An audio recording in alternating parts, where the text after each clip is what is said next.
Okay, so I thought I'd make a quick video about the Roland JP-8000. Incredible keyboard. Absolutely fell in love with it when I heard it. I've only had this one a little while, but mine, like many others of this era, having this problem with sticky keys. I mean, trying to make some stick. Well, you saw those two stick. So I was having a problem with the keys sticking. Okay, there one goes, and it's just not popping back up into place. So this is what you do to fix it. But before I get into that, let's talk about what I had to do to get there.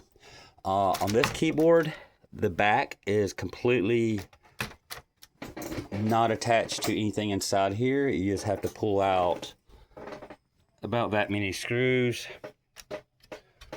Every black screw on the back comes off. Lift the board out or turn the keyboard over and let it kind of fall out. Then once that's out, you'll have your keyboard. Oops, I just dropped some springs. You don't want to lose those springs. They're really important.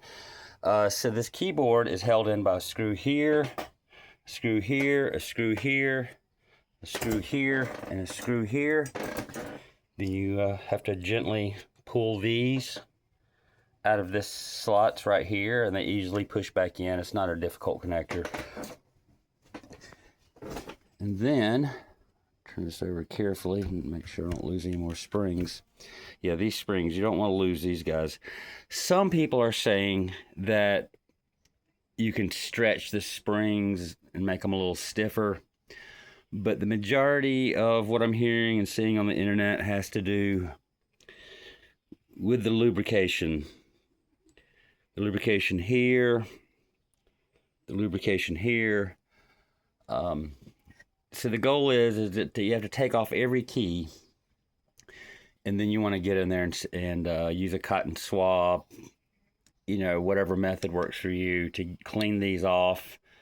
I've heard some people say they are re-greasing them with a better grease, and then others are they're just cleaning off the excess grease.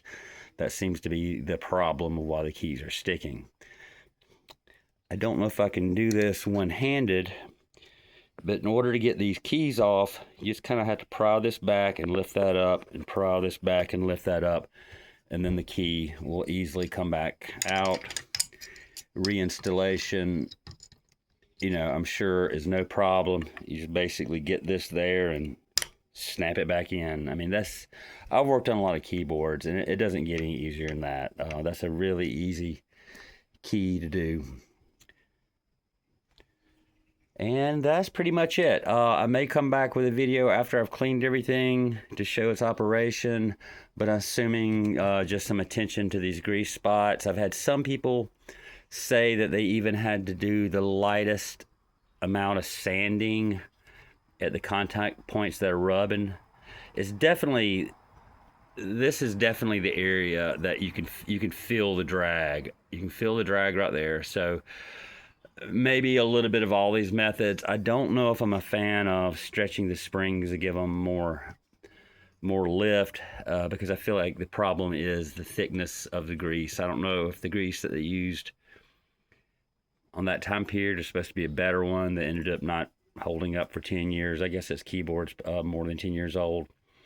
But you can 100% feel the drag right here. See, that key's not in coming. There's no spring in this one now, but boy, you can really feel that drag on the inside of the key. So when I put this back together, I'm going to make sure that the key flows freely, and it may turn out that I need to add a little lubrication or the lightest of sanding to make it better. So anyway, I know this is a known problem with this keyboard, even though it's one of the favorite keyboards I've ever touched in my life.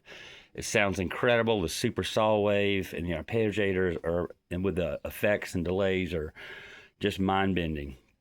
So I can't wait to get this one back together and back on the shelf. Thanks for watching.